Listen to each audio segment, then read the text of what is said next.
few cat-cows just to warm up the spine a little more. Inhale, drop your chest, arch your back. Exhale, drop your head, round your spine. Repeat.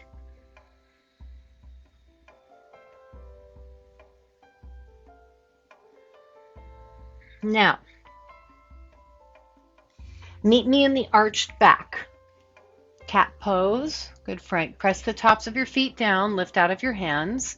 Those two ideas will help you, but add to cat pose low belly to upper belly.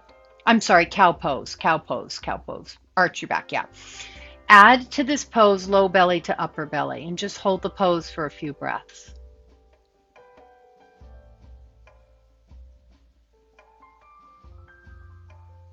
Now exhale, cat pose, drop your head. This pose is inherently more of that idea.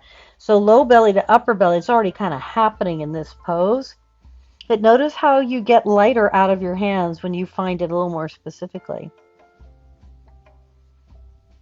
Okay. Come back to tabletop neutral spine. Take your right leg straight back. Now, keep your right heel reaching back for the calf stretch. All right? So let's add that in. And then on your next few breaths, add low belly to upper belly. Once you find it, keep it. Keep breathing, but keep lifting low belly to upper belly. And then maybe towards your right thigh as well. Okay? Those of you who want a softer practice, stay here in this position so you're getting a calf stretch while you're doing the ab shoulder work. And it'll be a little bit behind your wrists, so it should be better on the wrists themselves, Lindy. Now, those of you who want to turn it into a plank, you can shift forward, take your left foot to meet your right foot.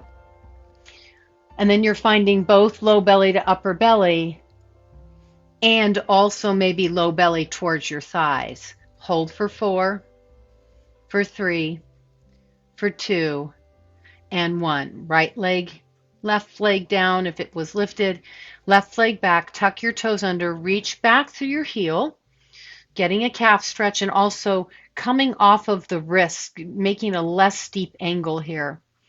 Once you've got that part of the pose, low belly to upper belly, hold it. If you can find the idea of also your belly being connected to the top of your left thigh, cool. We're holding this variation of the pose. Or if you want a little deeper work, shifting forward, right foot meets left foot, plank.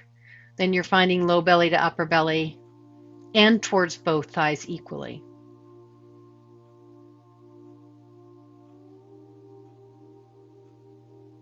Deep breath in, full breath out. Exhale. Option A is a child's pose. Option B is a down dog.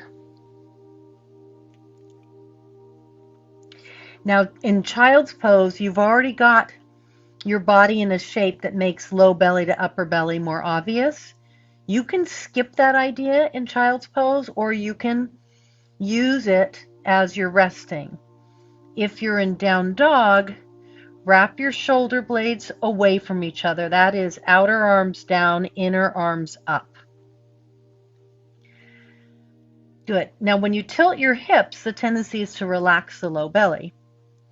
So you can keep your hips lifted, and without moving your hips, see if you can find low belly to upper belly. And then think of keeping your belly tone, but also having your belly be connected. Just think about your low belly being connected to the top of your thighs, to your upper inner thighs, even if you want to be more specific, and hold this pose.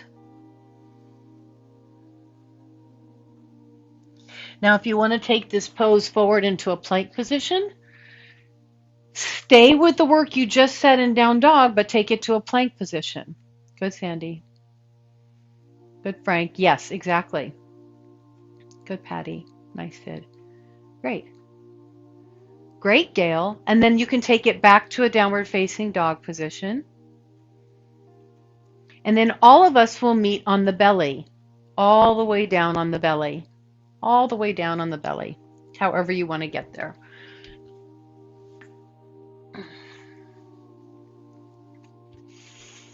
Great. So when you recruit your abs, you are minimizing the back bend, especially in your lower back. So if your goal is to be able to do a big back bend, you'd want to actually relax your abs. However, then you've got more susceptibility for deeper compression in the lower spine. So here we come into Sphinx pose. This is a back bend, obviously. I always tell you, you can walk your elbows further forward and then that takes it out of the lower back a lot. So that's one way of doing it. Another way of doing this, so if I want a back bend, I'm going to relax my abs. If I don't want such a big back bend, I'm going to press my feet down, which you can do anyway, low belly to upper belly. I'm going to lengthen my low belly or tone my low belly to my upper belly, and I'm going to hold it. I'm going to hold it in even though I'm breathing. So just make sure you're not working so hard that you can't breathe. Now, when you take it to forearm plank, if you do, that idea is more present. But you have to think about it. Low belly to upper belly. This is not a back bend. Good, Sid. Forearm plank is a core pose, but a lot of us go back bendy, good Lindy, in it. Good Barbette. So think low belly to upper belly. Nice choice, Jackie. That's it, Patty. And then come back down into Sphinx pose. Bring your hands back by your rib cage. Roll your shoulders up and back and bring your elbows in. With your head and chest slightly lifted, again, you're in a low back bend. Not doing too much work with your arms, if any at all. So you can stay here and breathe and hold this. It's still really good work for your upper back and neck muscles in terms of strengthening. If you want to expand into a deeper variation of cobra or even an up dog, you can, and that's going to use your arm strength more, but it's also going to potentially be more on the low back and the wrists. So there's trade-offs in every position. Good, Paula. Exhale to a down dog or a child's pose.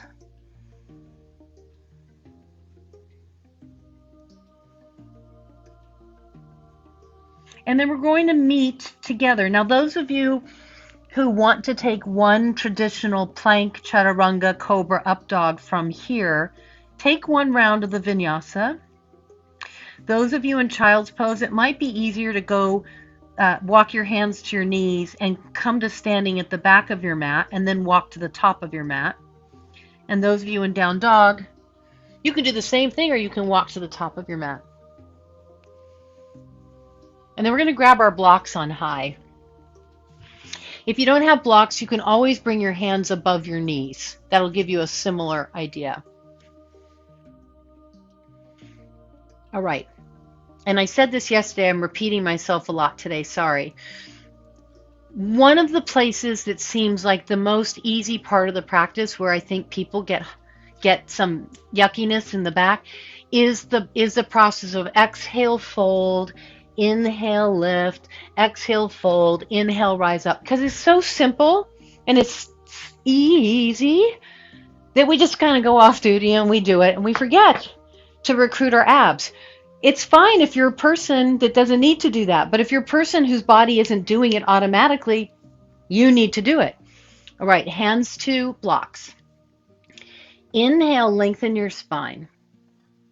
Now, tone your low belly to your upper belly and even make your legs feel connected to your belly, right? So do that even when it doesn't make sense here in the lift. Now, the trick of the trade is keep that low belly to upper belly as you exhale and fold back in. I didn't lose what I said in my body. Let's try it again. Inhale, lengthen your spine. As you do that, you're still thinking of the exhale, low belly to upper belly. Once you have it, you keep it and you fold in. One more time. Inhale, lengthening, keeping the work of the low belly to the upper belly. Exhale, keep it as you fold in. And that's an every time you come to these positions idea. That is not like I do it once and then I never do it again. Now keep the low belly turned on as you rise all the way up. Exhale, hands to heart.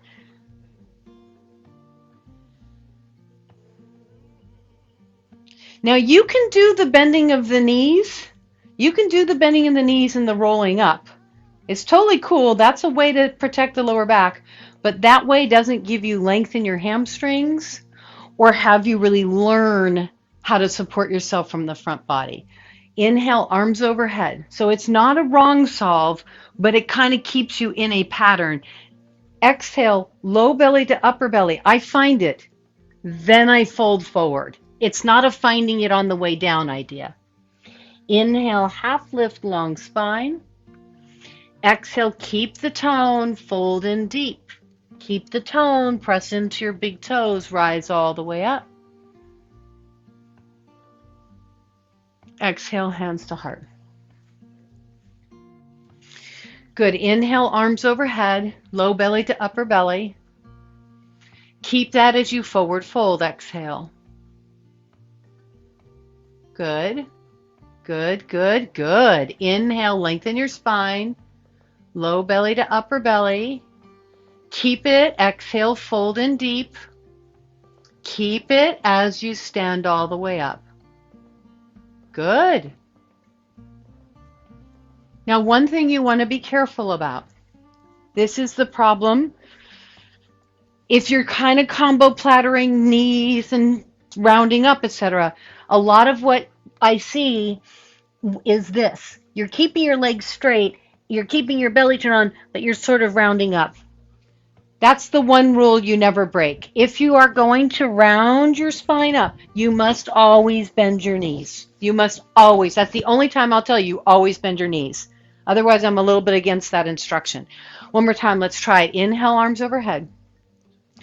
Exhale. Why do you want to bend your knees if you're rounding your spine up? It's such deep flexion. You need your leg muscles and your pelvis underneath you. Exhale. Keep the belly toned. Fold down.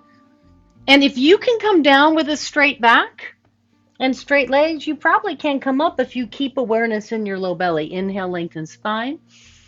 Exhale, low belly to upper belly. Fold in. Keep that idea even though you're reaching your legs strong and your spine long. Yes! Yes, yes, yes. Hands to heart.